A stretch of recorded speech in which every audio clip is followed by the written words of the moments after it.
Wanted to first start off by saying I'm really excited about this topic. This is that single versus dual class apartment syndication structure, and I love this topic. So we're going to dive into this. I'll probably even pull out my virtual whiteboard and kind of share with you a couple of things as we're going throughout the presentation today. But first off, for those of you who maybe have not have heard about us before, my name is Dan Handford. I'm one of the managing partners of a group called PassiveInvesting.com. You can go to PassiveInvesting.com to find out more information about our group. Under the Meet the Team section here, you can click on that and you can find each one of our managing partners, which is Dan, Danny, and Brandon, as well as the rest of our team. And you can click on each one of those, especially for me, and you can find a video about my bio and about my background. I do live in Columbia, South Carolina. I am married I'm married to my wife of almost 13 years, and we have 4 children, 3 girls and a boy, and really excited about coming back from our trips. We actually just took a long trip down to Tampa, Florida. We're back here in Columbia, South Carolina. This is the first webinar that I've done in the last probably 5 or 6 weeks since the last summit that we did. So we do a summit twice a year called the Multifamily Investor Nation Summit. And anyway, so you can obviously find out more information about our group there at PassiveInvesting.com. Let's dive into this topic today because I'm really excited about it here. Single versus dual class apartment syndication structures. And, for those of you who are on with us live, if you have questions, I want you to type them into the chat box and let me know about those questions. Because my goal for this is usually to keep these around like 20 to 30 minutes, and then we'll open it up for some questions and answers. And usually go for about, 10 or 15 minutes after that to be able to answer some of these questions that you guys might have. And then we'll have another webinar scheduled next week. So typically I have these scheduled on Thursdays at noon Eastern. And so you can mark your calendar there, and then I will share with you. I'll hopefully share with you at the end what the next topic is going to be.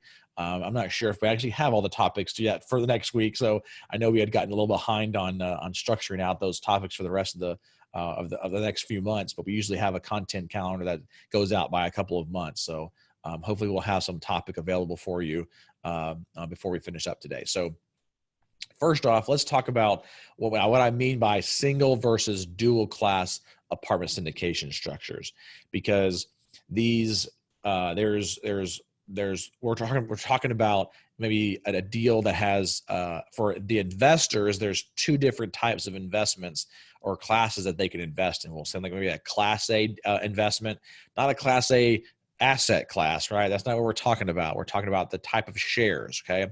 So if there's a class A shareholder, then they might get in a dual structure, they might get one type of treatment, and then in a single class structure, there's only going to be one. There's just going to be class A, right? There's not going to be class A and class B.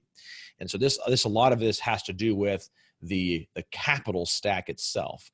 And let me see if I can pull up here a picture that'll show you an example of a single tier investment structure, or a single tier structure on this thing. So let me see if I can pull this up, and here we go.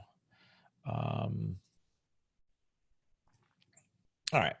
So this is going to be what is going to be considered a standard single tier structure. So let's see, share my screen. I need to change, new share.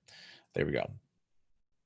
So this is an example of a single tier or a typical structure, right?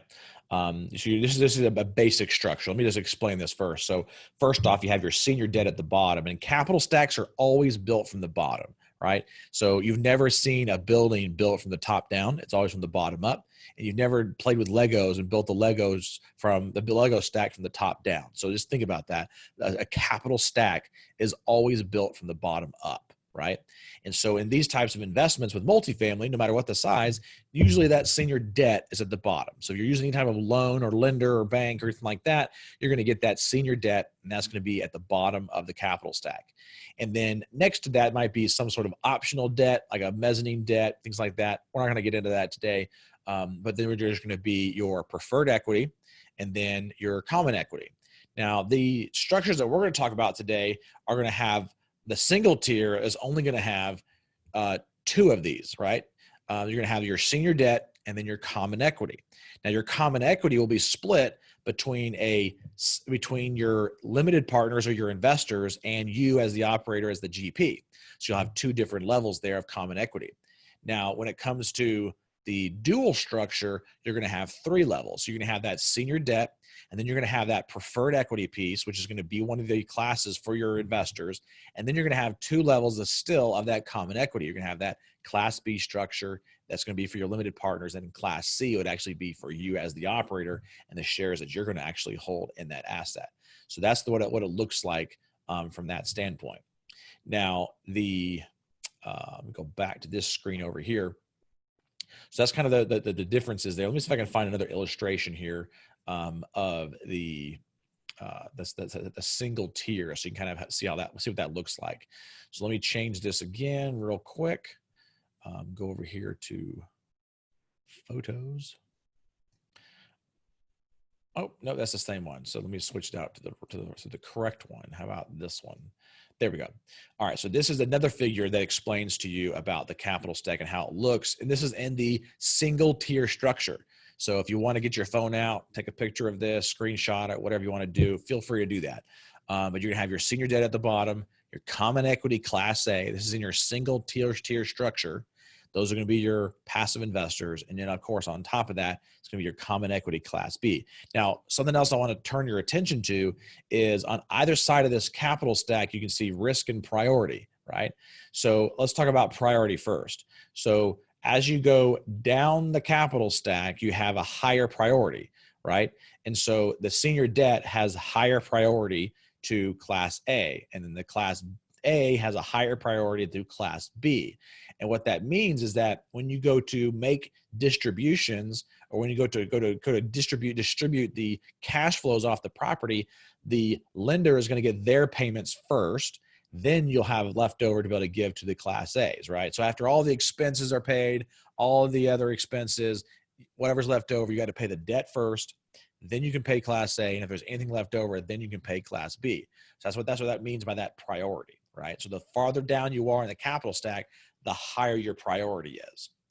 Now, the risk over here is a little bit is converse to that. So the lower you are in the capital stack, the lower your risk is. So as you go up in the capital stack, the higher you have as far as the higher the risk you have.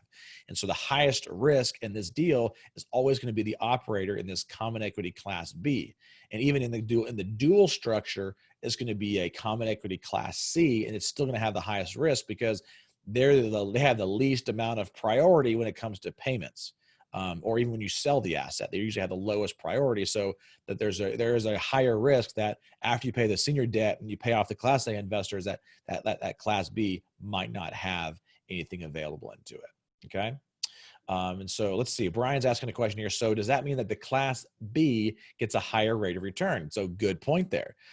So as you go up in the capital stack, you usually have a higher potential of a higher return, right? And so that is correct, Brian, that the lower you are in the capital stack is the opposite of that, right? So the senior debt is always going to get the least amount of interest, right? So right now interest rates are hovering around 3%, right? Which is like crazy good for interest rates, the lowest we've ever seen. But 3% is because they're at the lower part of the capital stack. So they have a lower risk and they have higher priority. Now, as you go up, then it starts to have lower returns. And the reason why Class B is going to have the highest rate of return is because they're not usually investing anything for that Class B share, right? Even if they invest in the deal, it's usually in that Class A that they're investing. So they're investing alongside their investors, not investing money for their Class B shares. But the Class B shares, you're not putting any money up to it, so you're going to have that higher return on it as well. So good question there, Brian. Let's look at the next figure here that I wanted to bring up to you that will show you the dual tier structure. So let me do a new share here and bring the dual tier structure up. So this is what it looks like in a dual tier structure, right? So this is as you can see, you have, again, the senior debt at the bottom. And now you see this new slice in here, which is preferred equity. And you also see that you have Class B, and you have and these are both common equity, but they're split up. You have common equity Class B and Class C, right? Now, one thing to notate here is that the preferred equity Class A is lower risk because they're usually not going to have any participation in the upside.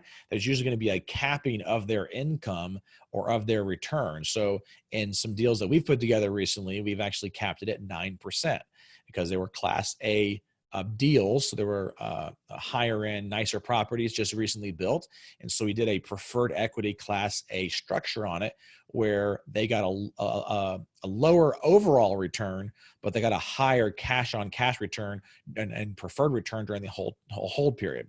Now, what's important to notate here is the amount of equity that we were raising. So if you were to see, if you were right above the senior debt upwards to right below the Class C, let's say that equates to the entire amount of money that we're trying to raise for these classes, right? Well, as you can see, Class A is actually a smaller portion, usually about 25 to 35% of the capital stack versus Class B. And it's because the lower amount of equity you will allocate to Class A provides a lower risk for those investors because they only have to have a certain amount of money to be able to give back to the Class A to be able to start to distribute it to Class B. But the reason why it's lower risk is because because of the priority over here, right? Because as you are making monthly distributions, all of Class A has to hit their returns first before Class B gets anything. And so the likelihood and the chance of it actually being such a poor or bad deal or bad operator that Class A doesn't get paid, that means Class B is not getting paid, nor is Class C getting paid. So that deal would have to go completely south in order for that to actually happen. So Jerry's asking the question here. So is the dual tier structure for when the GP is putting money in the deal, but not alongside the limited partners in the preferred class?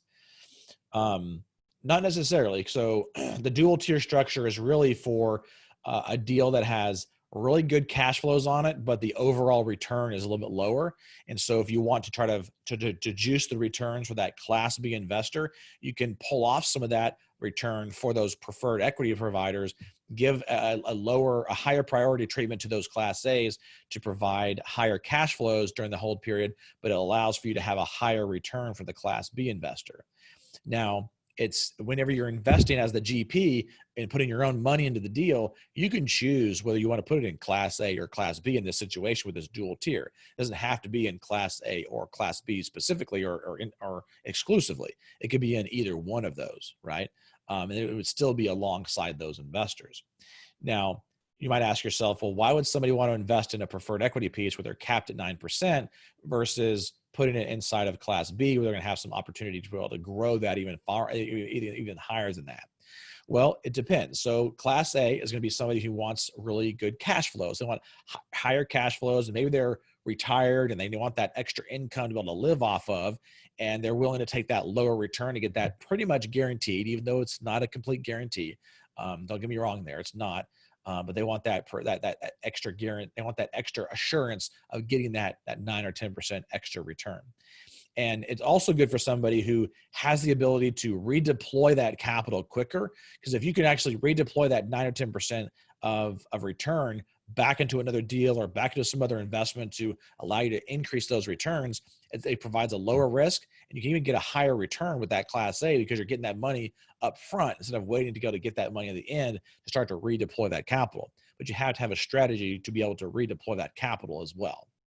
Now, when you're talking about Class B, that's going to be somebody who's more of a growth-minded person, right? They're not really worried that much about the cash flows. Cash flows are nice, but they prefer to actually have that growth aspect of it.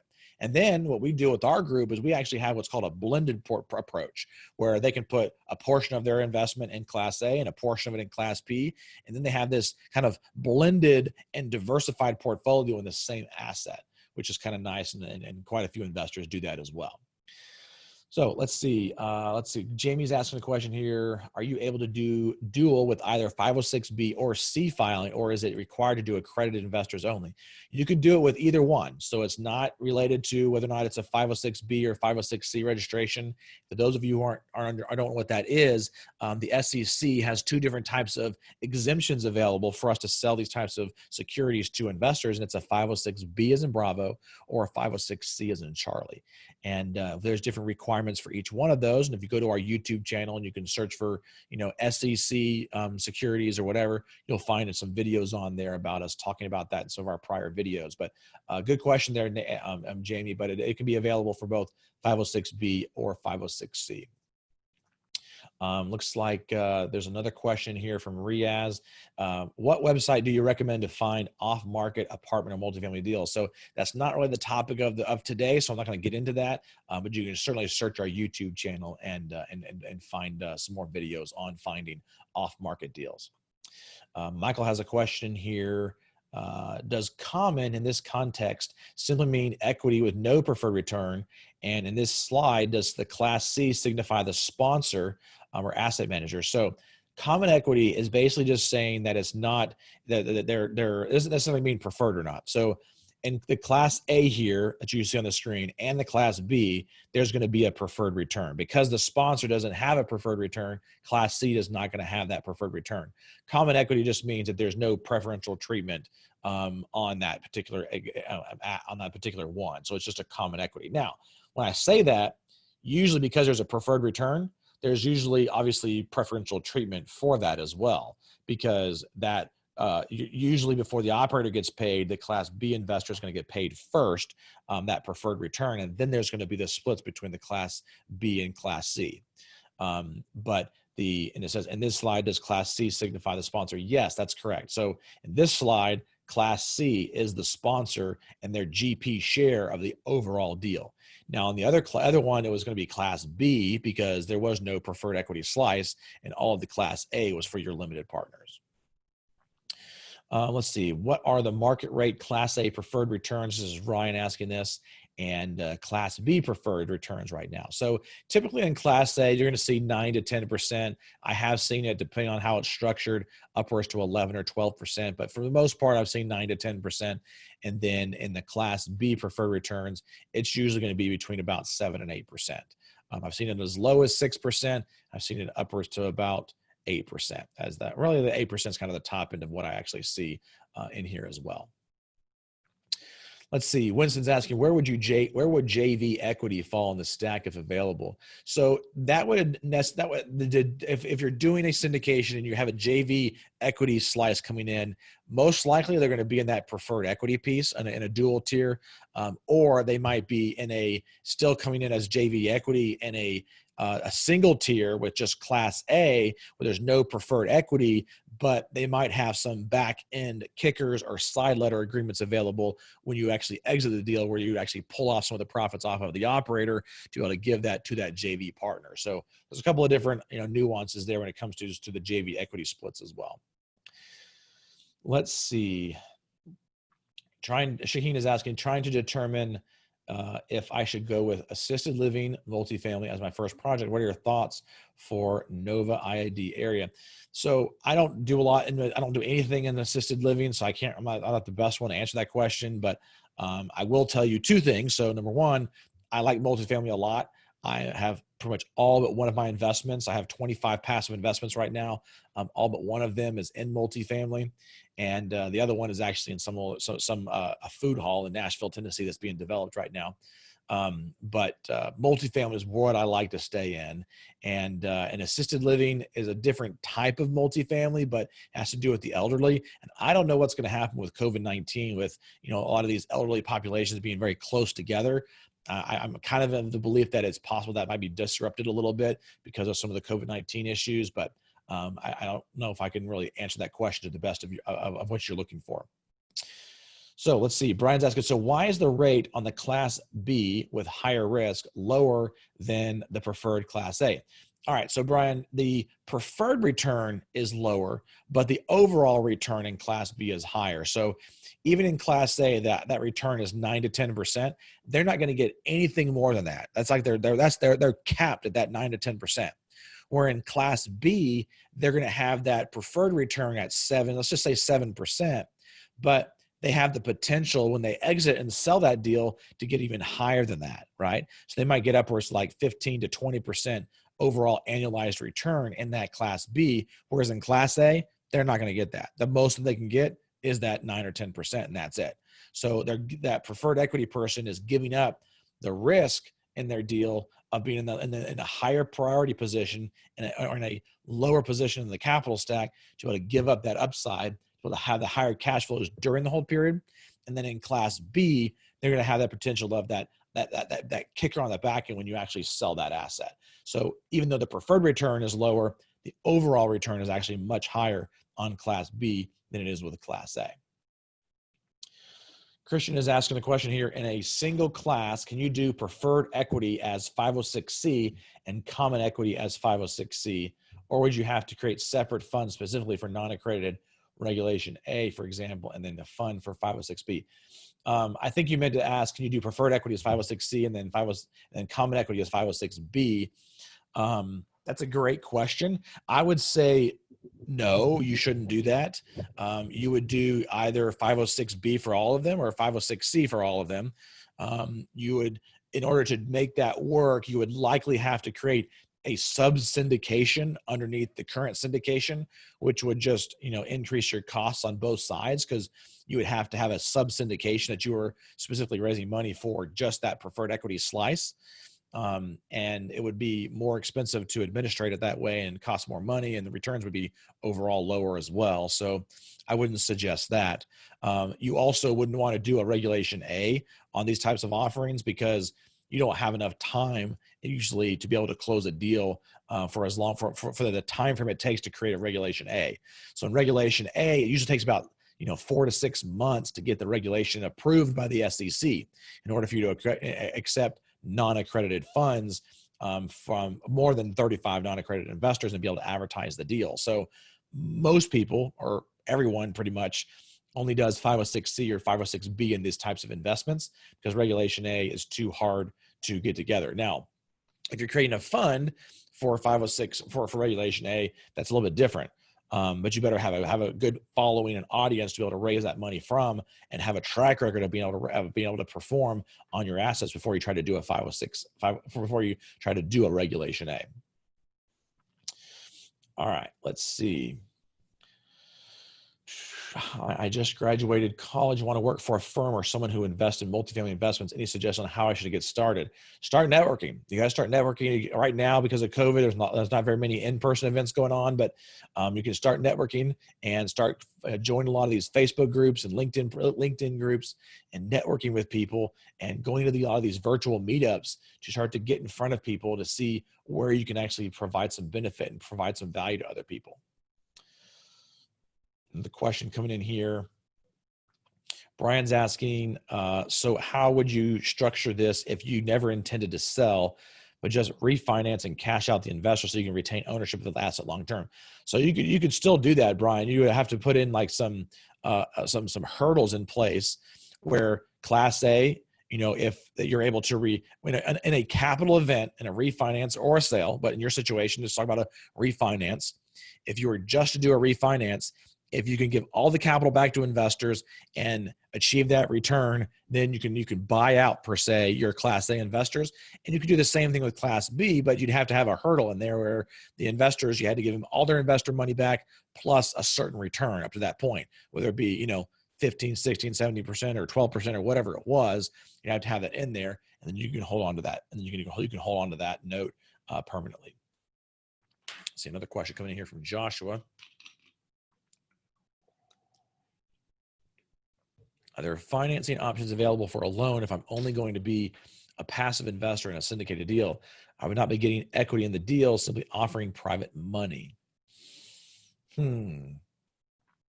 So and I think, Joshua, you're talking about more doing like private money lending, or maybe some hard money loans to some syndicators to be able to acquire an asset. And you can do that. It is possible if you have some money and you wanted to put on the line there to be in that senior debt position that we're seeing here on the screen. You can do that.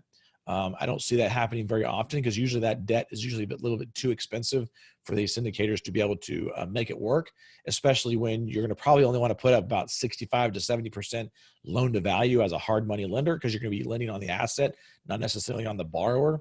And so that syndicator is going to have to raise, 30, 35% of their money up front, plus their CapEx expense to be able to do it. Or you could, as a private money lender, provide them with that based on the ARV values. But a lot of that's going to be just dependent upon the investor there as well. Let's see. Shane is asking, many syndicators are starting to adopt this investment approach with different classes. What are the reasons for that? So I touched on it a little bit, Shane, but one of the main reasons is that as the market has gotten tighter and tighter, it's been a little bit harder and harder to make deals make sense from an overall return perspective.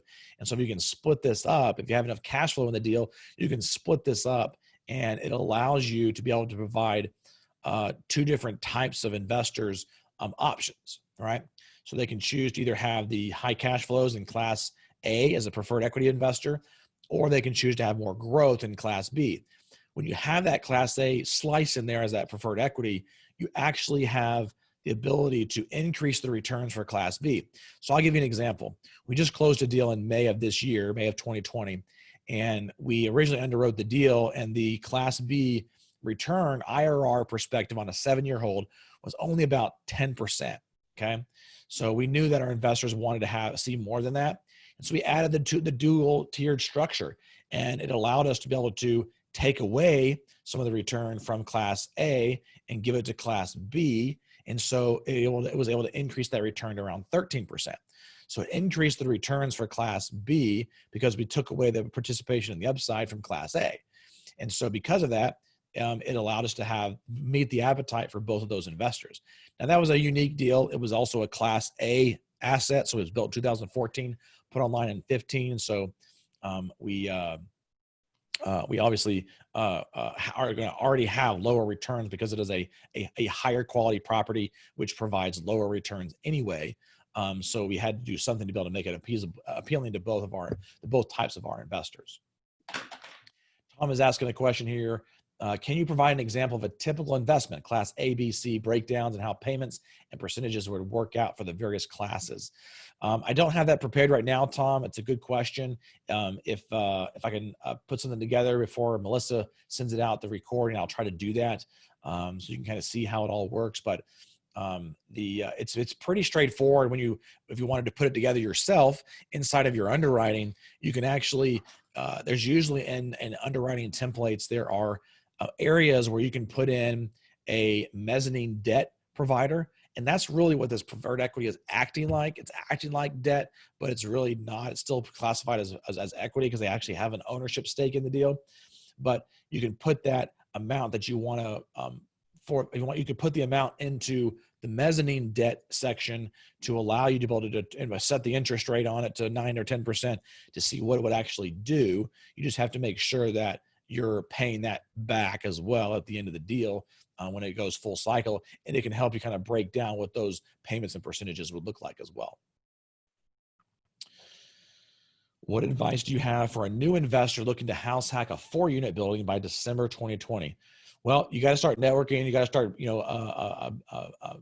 working with brokers and trying to figure out. Most of those 4 units are going to be sold by just regular real estate agents instead of major brokers, because they're not going to usually go after that. It's not really classified as multifamily, a true multifamily, until it gets to 5 units or more. In a 4-unit building, there's a lot of resources out there to start to try to find some of these types of projects. But a lot of resources, even on biggerpockets.com. If you haven't been a part of that yet, you can go to biggerpockets.com and find out more information and start to network with some people in the local market that you're wanting to try to find that with. And then also start to tell all these different real estate agents what you're looking for. And then going into the county records to see who actually has that, who actually has properties that would fit that criteria, and maybe reaching out to them, phone calling them, emailing them, sending them letters to see about acquiring their property. Jamie's asking a question. I would imagine modeling this when underwriting a deal is a little more complex with a dual structure. I'd be curious what you are using to do this. I think you might have asked that question before I mentioned about the mezzanine debt, but most of your models should have a mezzanine debt section. So you can add the Class A preferred equity in as mezzanine debt to be able to run the scenario so you can see what the returns will look like for your Class B investors. So it's usually built into some of the tools that are already out there. All right. Class A isn't secured by a debt claim on property, correct? No, it is not. It's still kind of technically secured by the real estate because you are owning a piece of the real estate. So you're technically still secured by the real estate, but it's not debt. No, it's not. Do you think doing so would provide investors a perception of more security? It's not necessarily, it's not necessary because you already are technically secured by it because you own a piece of that real estate anyway. So you already have that extra protection. What are your standards in regards to how much equity percentage of return you would want to receive in a deal? For example, nothing less than 10% return. Well, on our deals, if it's a Class A investment, meaning the asset class is a Class A. I don't want to get confused with the Class A that we're talking about here, but if the asset is a Class A, our group looks for deals that are in between 13, 14% IRR on a 5 to 7 year hold time frame.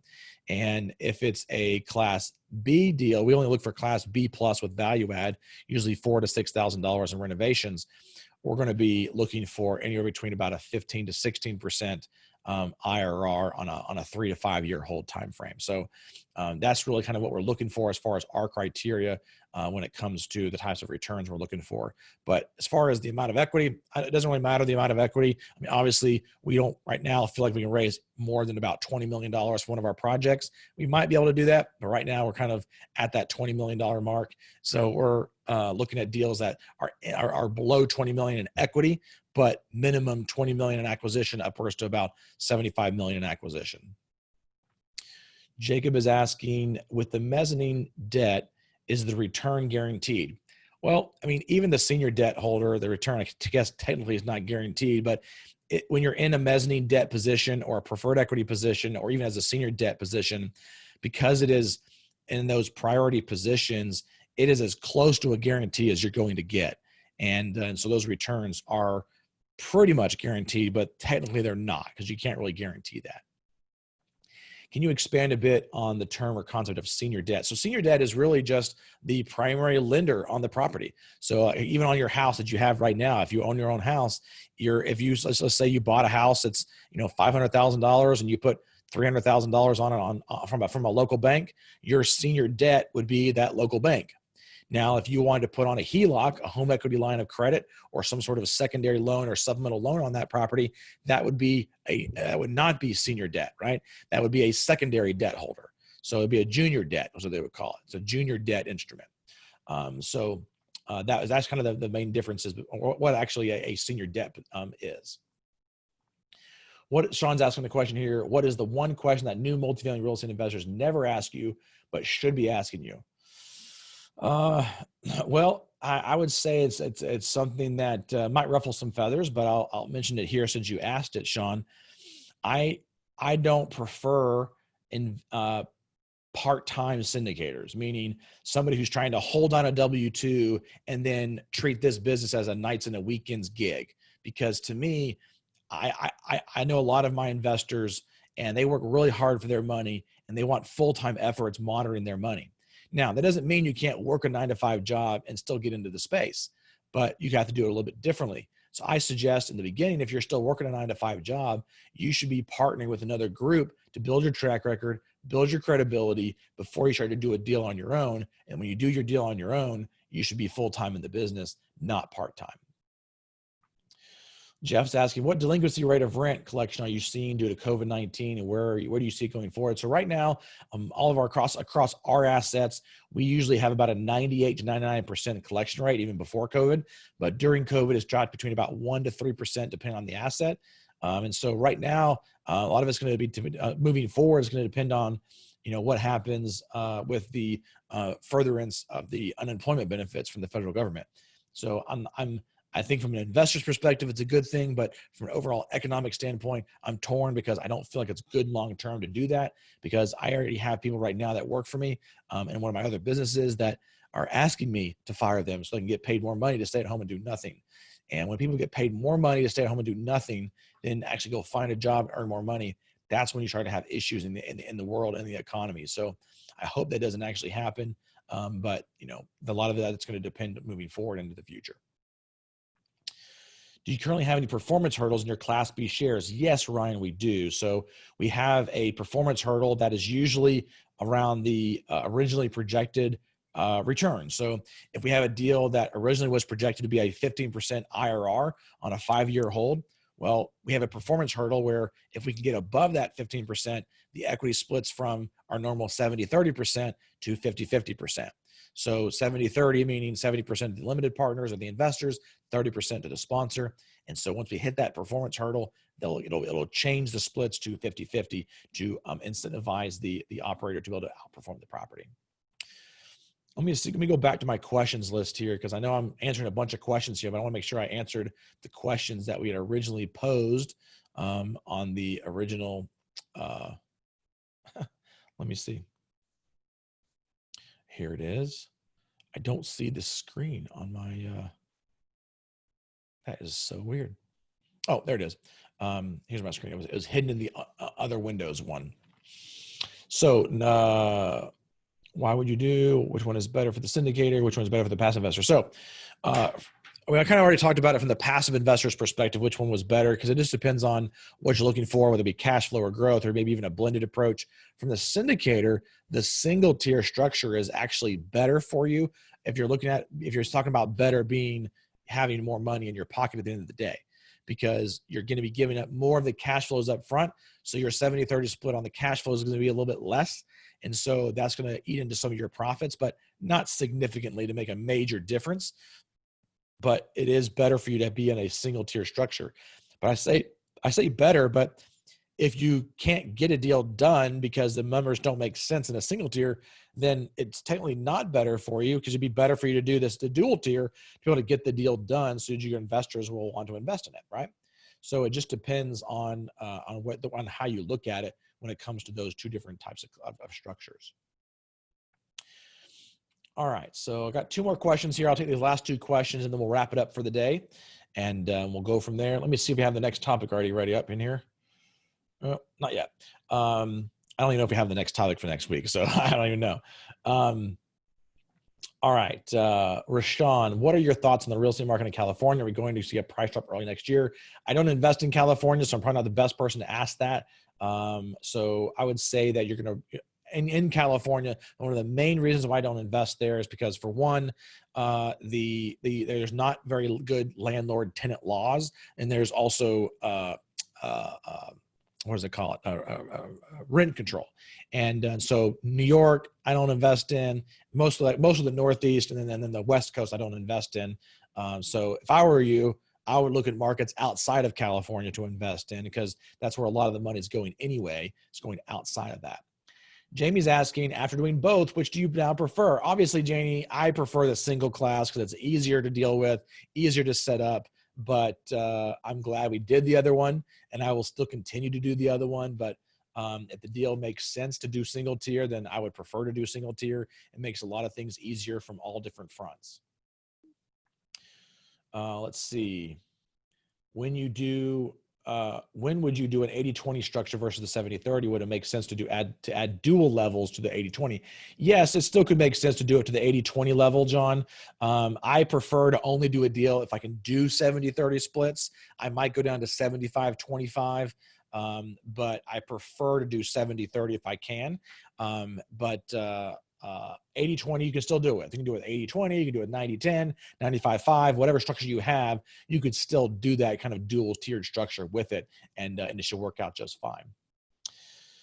Let's see. Aaliyah is asking, what states do you invest in that are landlord friendly? So there's really kind of 4-5 states I invest in: Texas, Georgia, Tennessee, South Carolina, North Carolina, and Florida. Those are the main states that I like to invest in right now because of their landlord tenant laws. Have you done deals without splits? No. So all of our deals, there are always splits in the projects. We don't do any just straight preferred equity deals. Last question here is, let's see. Let's see if we can do this. There we go. Perfect. That's the next webinar coming up. Can you comment on structures that have a super class A preferred equity member? Deal I saw on it, I think was meant to serve like mezzanine debt or a bridge loan, and the interest rate was 11%. Yeah, so there are some that do have what we call a super class or a super preferred equity member, and that's usually going to be some sort of institutional player coming in to be able to take down a larger portion of the debt, and it's usually going to be on a value add play. So we'll see what actually happens there. Alec is asking, any comments on Biden's announcement to do away with 1031 exchanges to fund childcare programs?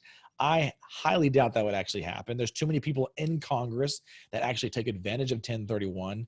And if you did away with the 1031 program, it would be a major, major change in the way they've structured programs for, I don't know how many decades, right? So it actually goes back to like the 1920s when they first did this. So I think it'd be hard to actually do that. Lots of questions still coming in here. I'm not going to be able to get to all of these questions. Let me go ahead and talk about the webinar coming up next week. And you can go to this page to register for it. I'll copy and paste the actual webinar page if you want to register for the one for next week. It is going to be investor management for apartment syndication. So I'm going to talk about how to set up and process manage your investors effectively, efficiently, and consistently, how to put a fence around them so that they want to only invest with you, how to implement transparent communication to your investors, and how to do your distribution schedule to benefit your investors, and what about issuing K1. So if you're interested in investor relations at all, I really love that topic. It's a really close passion of mine, and I'll be talking about that next week. Same day, same time, Thursday, July 30th at 12 p.m. Eastern. You can go there and register for it, and looking forward to having you on for the next webinar coming up. So hopefully you enjoyed that. And I know you had several questions. We'll be sending out the recording to this here shortly as well. And I look forward to seeing everyone next week. I'm very glad to be back. Always like to see my audience on here listening and learning from some of the material that we're putting out. And we'll look forward to seeing you guys next Thursday for this next topic on investor management.